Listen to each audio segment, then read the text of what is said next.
This is the kind of conditions when it's this hot. Riders, although they're in pretty good shape, they start thinking about pacing themselves a little bit to make it through the day, have enough energy all the way through the motos. But I haven't seen Sheik pacing himself at all. He's just been 100% since the start.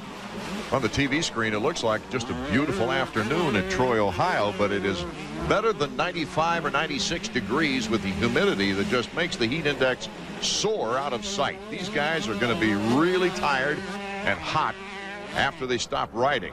Pulling off the track now is Michael Craig of Honda of Troy. Dean Baker, the mechanic, he's put so much time and effort into that bike, and obviously he's very disturbed that Michael Craig can't continue. Hard to say at this point why. I mean, the bike seemed like it was fine. Hard to say what Craig was saying there, but that's God. Especially when you spend 20 minutes out there in this. This is the hottest race. I can't remember a race this hot that I ever competed in, and just to waste it now. Only a few minutes to go. Might as well just stay out there. Through the mechanics area, at times it's looking like a highway rest stop with the riders pulling in that aren't in contention, trying to get some extra water, cooling down before going back on the track. Here's Mel Pocock, number 27. First look we've had at him today. Not a very good start. He's one of the smoother riders out there. One of the guys, kind of like Huffman, as a matter of fact. It doesn't look like he's trying that hard, but going very fast. And that's the kind of style you want to have on a day like today when it's this hot and a track that takes this much timing and energy. Saving it. Very similar to our leader, Damon Huffman. Mel Pocock, after a ninth at Budds Creek, has had 2 fourth-place finishes and was on the podium in Unadilla. A conclusion from Moto 1 coming up. Welcome back, Troy, Ohio, Kenworthy's Motocross Park. Our leader, number 17, Damon Huffman, in our opening moto for the 125s. This is the white flag lap for Damon Huffman, who's looking at his first checkered flag of the outdoor season.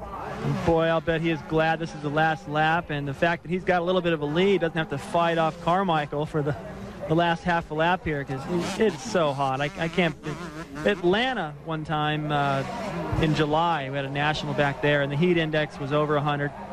I raced in Vegas once, it was 111, but dry heat, and it's still, those days don't compare to this. This is the hottest conditions ever, and he's got to be feeling that right now. And glad to win the moto, but probably can't wait to get back and shower off, put some ice around him.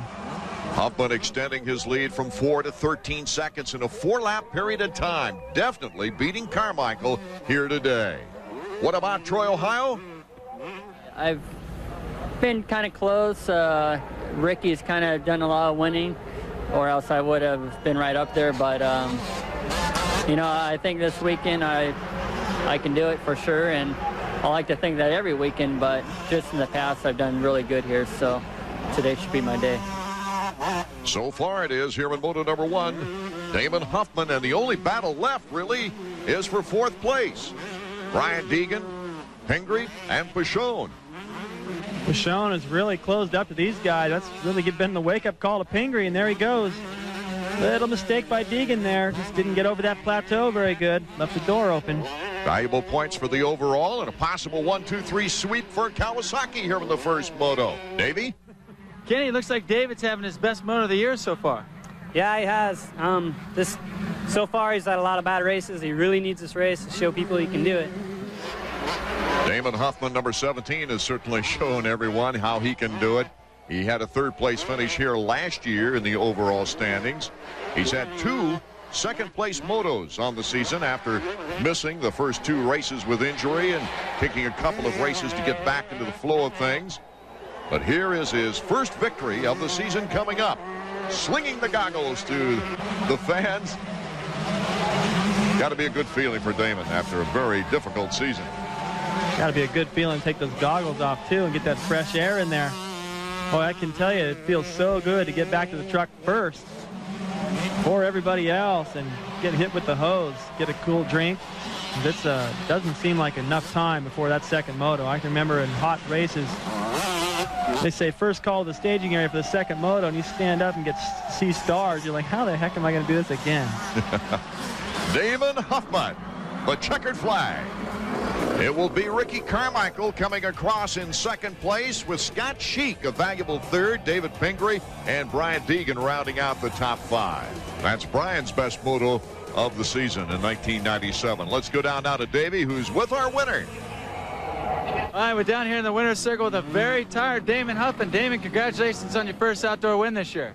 In a long time. First time I won a moto, sure, I think since '95, but felt real good. You know, I just rode real smooth, and I'm surprised Ricky wasn't closer, but I mean, that was the pace I had to go to do it the whole 35 minutes, so. Is it as hot out there as it looks?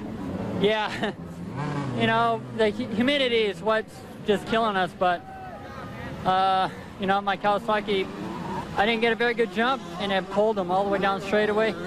Pull shot it and made it easy. How do you think you feel for the second moto? Do you think you got a lot left? Yeah, you know, I just need to ride real smooth like that, and I didn't get any arm pump or anything, just ride smooth, and hopefully I'll be back out front. I'll let you go cool down, Damon. Thank you.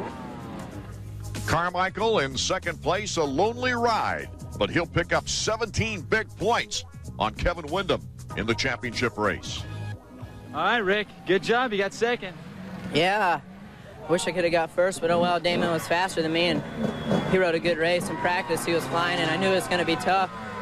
He got the whole shot. I hung with him a couple laps, and he just motored away from me, and I was looking at who was behind me, you know, just staying ahead of them and just, you know, guard my points. But did Jim Mechanic let you know that Windham had a really bad moto? We think about 15th or 16th. I don't know what happened to him, but oh well, I mean, I'm just going to go back and get up.